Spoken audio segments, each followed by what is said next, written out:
নমস্কার বন্ধুরা, কেমন আছেন সবাই? রত্নাস কিচেনে আপনাদের স্বাগত।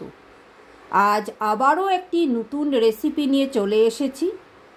আজ আমি আপনাদের সাথে শেয়ার করব সুজির গোলাপজামুন। আশা করি আপনাদের ভালো লাগবে।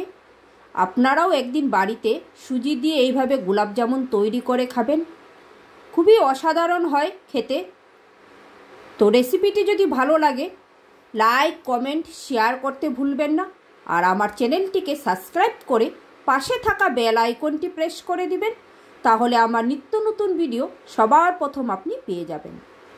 যারা ফেসবুক থেকে আমার ভিডিওটি দেখছেন, যদি ভালো লাগে আমার পেজটিকে ফলো করে দিবেন। তো বন্ধুরা, আজ আমি কিভাবে এই সুজি দিয়ে গোলাপজামুন তৈরি করলাম সেটাই এখন আপনাদের সাথে শেয়ার করব। চলুন রেসিপিটা শুরু করি।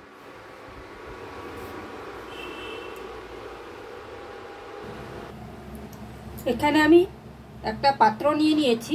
প্রথমে আমি একটা চিনির সিরাপ তৈরি করব গোলাপজামুনের জন্য। তো এখানে আমি 1 কাপ চিনি দিয়ে দিলাম এই মেজারিং কাপ দিয়ে। এখন আমি এর মধ্যে দিয়ে দিব এই কাপ দিয়ে 2 কাপ চিনি। সরি বন্ধুরা, এখানে 2 কাপ আমি জল দিয়ে দিয়েছি। 1 কাপ চিনির জন্য 2 কাপ জল দিলাম, কারণ এই সিরাপটা একটু পাতলা হবে। আর এখানে দিয়ে দিচ্ছি 2টো এলাচকে ফাটিয়ে, এতে চিনি সিরাপের ফ্লেভারটা খুব সুন্দর হবে। এখন আমি হিটটা অন করে দিচ্ছি। আর চিনিটাকে আমি খুব ভালো করে গলিয়ে নেব। আর এখানে কিন্তু খুব একটা ভারী সিরাপ তৈরি হবে না, চিনি পাতলাই সিরাপ তৈরি হবে। চিনিটা গলা পর্যন্ত অপেক্ষা করতে হবে।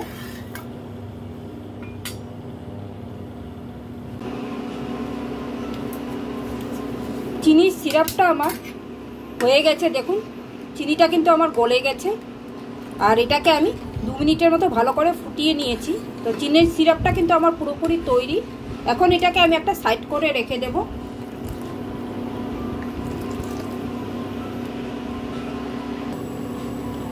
এখন আমি হিটে একটা পাত্র বসিয়ে দিয়েছি। আর এটা কিন্তু আমার খুব ভালো করে গরম হয়ে গেছে। এখন আমি এর মধ্যে দিয়ে দিব 1 চামচের মতো ঘি।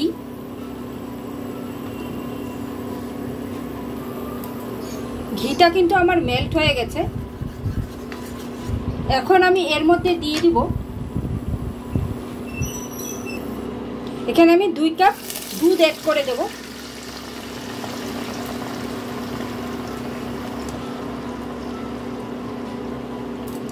এখানে আমি 2 কাপ দুধ অ্যাড করে দিলাম। এখন আমি দুধটাকে খুব ভালো করে জাল করে নেব।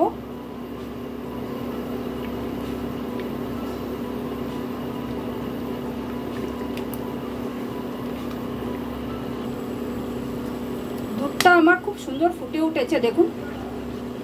এখন আমি এর মধ্যে অ্যাড করে দেব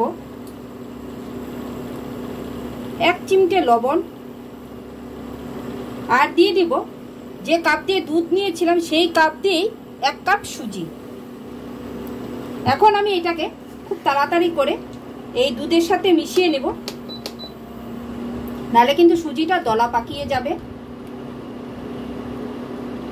আমি সামান্য একটু নুন ব্যবহার করলাম, কারণ যে কোনো মিষ্টি খাবারে সামান্য একটু নুনটা দিলে খেতে খুব ভালো লাগে। আপনারা যদি পছন্দ না করেন তাহলে স্কিপ করে যাবেন। এখন এই সুজিটাকে দুধের সাথে এইভাবে অনবরত নাড়িয়ে যাব, নাহলে কিন্তু সুজিটা একদম দলা পাকিয়ে যাবে। আর আস্তে আস্তে এইভাবে নাড়িয়ে আমি একটা ডো তৈরি করে নেব। আর এই সময় কিন্তু মানে গ্যাসের ফ্লেমটাকে একদম লোতে রেখে কিন্তু এই সুজিটা মিশাতে হবে।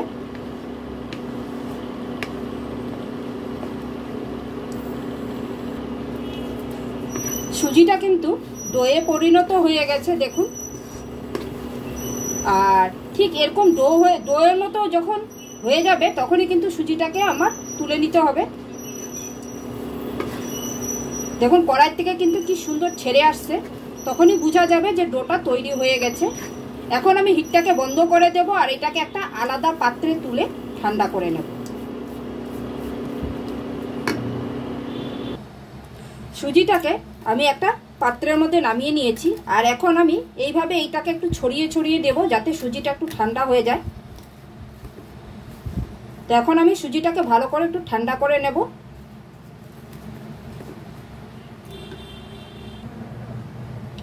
সুজিটা আমার ঠান্ডা হয়ে গেছে।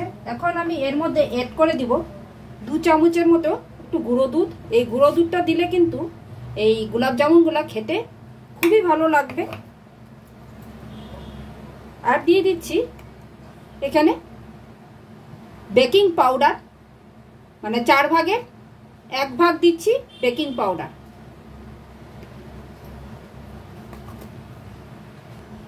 এখন আমি এইগুলোকে সব ভালো করে মেখে নিব, কারণ সুজিটা এখনও হালকা একটু গরম আছে। এই একটু হালকা গরম অবস্থাতেই কিন্তু এই উপকরণগুলোকে খুব ভালো করে সুজির সাথে মেখে নিতে হবে। একদম ঠান্ডা হয়ে গেলে কিন্তু মাখা যাবে না। একটু হালকা গরম অবস্থাতেই কিন্তু সুজিটাকে খুব এইভাবে একদম মসৃণ করে মেখে নিতে হবে। সুজিটা যত সুন্দর মসৃণ হবে গোলাপ জামুনগুলো কিন্তু খেতেও তত টেস্ট হবে। এই জন্য হাত দিয়ে এইভাবে চেপে চেপে সুজিটাকে ভালো করে একটা ডো তৈরি করে নেব মেখে। আর এই ডোটা কিন্তু খুব মসৃণ একটা ডো তৈরি করতে হবে।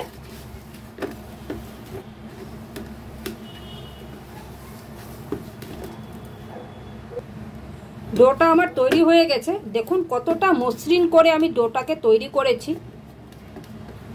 এখন আমি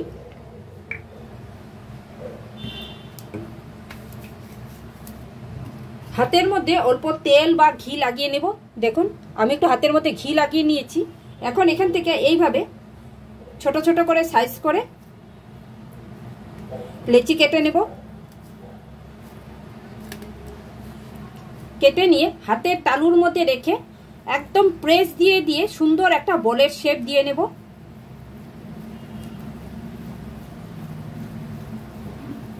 যতটা পারবেন সুন্দর করে কিন্তু বলটাকে তৈরি করতে হবে। আর দেখতে হবে এটার গায়ে কিন্তু কোনো ফাটল যেন না থাকে।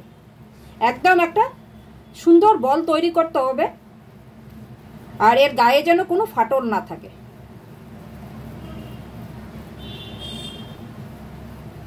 কারণ এটার গায়ে ফাটল থাকলে ভাজার সময় কিন্তু গোলাপ জামুনগুলো ফেটে যাওয়ার ভয় থাকবে।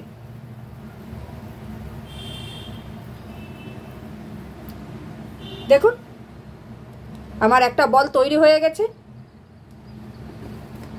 এইভাবেই আমি ছোট ছোট করে এখান থেকে লেচি কেটে নেব, আর হাতের সাহায্যে এইভাবে আমি গোল করে করে গোলাপ জামুনগুলো তৈরি করে নেব। আমি গোলাপ জামুনের শেপগুলো গোল আকারে দিচ্ছি। আপনারা চাইলে আপনাদের পছন্দ মতো লম্বা গোল যে কোনো আকারেই কিন্তু এটা করতে পারেন।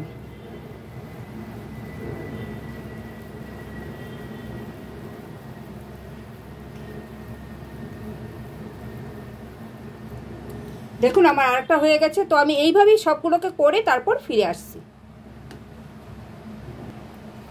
দেখুন সবগুলো গোলাপ জামুন আমার তৈরি হয়ে গেছে। আমি কিন্তু একটু বড় সাইজের তৈরি করেছি, আপনারা চাইলে আরেকটু ছোট ছোট করেও তৈরি করতে পারেন। তো এখন আমি এগুলোকে ফ্রাই করে নেব।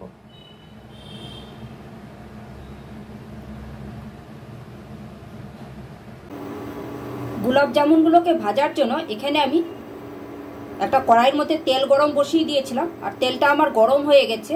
এই সুজির এই গোলাপ জামুনগুলো ভাজার জন্য প্রথমে কিন্তু তেলটাকে খুব ভালো করে গরম করে নিতে হবে।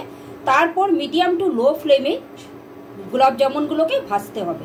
তো এখন আমি গোলাপ জামুনগুলো দিয়ে দেবো এই তেলের মধ্যে। এই তেলটাকে কিন্তু প্রথমে খুব ভালো করে গরম করে নিতে হবে, তারপরে মিডিয়াম টু লো ফ্লেমে এটাকে ভাজতে হবে। হাই ফ্লেমে কিন্তু ভাজা যাবে না, তাহলে কিন্তু গোলাপ জামুনগুলো উপর থেকে কালার চলে আসবে আর ভিতরটা কিন্তু কাঁচা থেকে যাবে। এখন মিডিয়াম টু লো ফ্লেমে এটাকে এপিট ওপিট করে ভেজে নিতে হবে। আর গোলাপ জামুনগুলো দেওয়ার পর কিছুক্ষণ অপেক্ষা করতে হবে।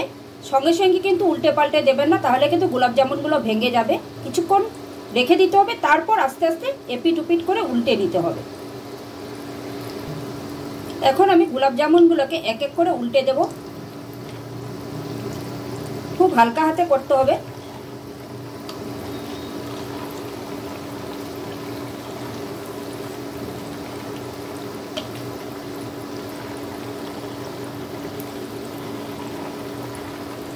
আর এই সুজির এই গোলাপ জামুনটা একটু সময় নিয়ে ভাজতে হবে, কারণ এটার কালার আসতে কিন্তু একটু সময় লাগে।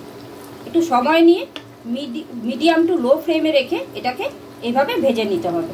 তো আমি উল্টে দিয়েছি, এইভাবেই কিন্তু আমি উল্টে পাল্টে এটাকে লাল করে ভেজে নেব। গোলাপ জামুনগুলোর কিন্তু আস্তে আস্তে কালার আসতে শুরু করে দিয়েছে। তো এখন আমি এইভাবেই এটাকে ভেজে ভেজে এটা গোলাপ জামুনের কালারে নিয়ে আসব। আস্তে আস্তে কালারটা আসা শুরু করেছে, এখন গোলাপ জামুনের পুরো কালারটা আসা বাকি আছে। তো আমি এইভাবেই ভেজে ভেজে কিন্তু পুরো গোলাপ জামুনের কালারটা যেরকম হয় ঠিক এরকম করেই কালার এনে ভাজবো।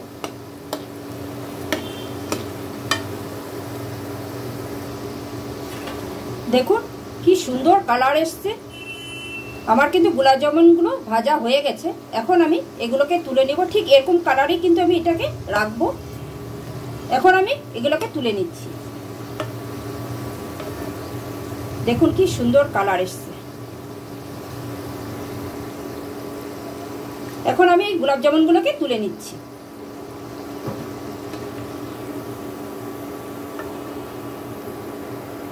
তো আমি সবগুলো গোলাপ জামুনকে ভেজে তারপর ফিরে আসছি বন্ধুরা।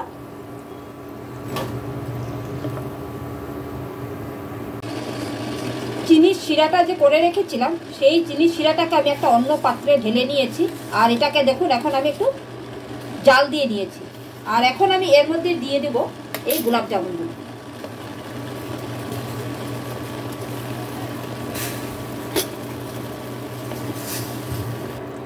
আমি গোলাপ জামুনগুলো সব দিয়ে দিয়েছি। এখন আমি এটাকে একটা ঢাকা দিয়ে 2 মিনিটের জন্য ফুটিয়ে নেব। এইভাবে ঢাকা দিয়ে আমি 2 মিনিটের জন্য এটাকে ফুটিয়ে নেব। 2 মিনিট হয়ে গেছে, ঢাকাটা আমি এখন তুলে দিচ্ছি। দেখুন গোলাপ জামুনগুলা ফুলে কতটা বড় হয়ে গেছে, আর রসটাও কিন্তু ঢুকে গেছে।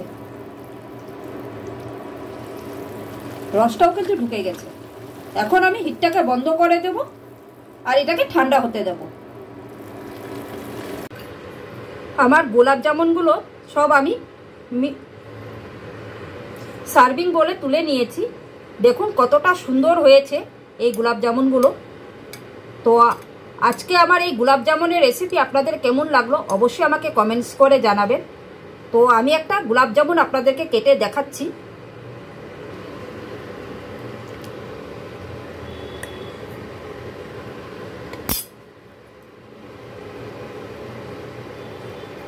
দেখুন কতটা নরম হয়েছে।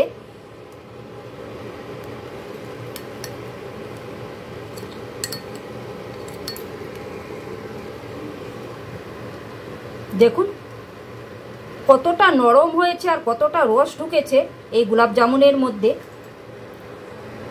আপনারা দেখলেই বুঝতে পারবেন কতটা রসে ভরপুর। তো আজকের এই গোলাপ জামুনের রেসিপি যদি আপনাদের ভালো লাগে অবশ্যই আমাকে কমেন্টস করবেন। আর আজকের এই ভিডিওটা আমি এখানেই শেষ করছি। আপনারাও একদিন বাড়িতে এইভাবে সুজি দিয়ে গোলাপ জামুন তৈরি করে খাবেন।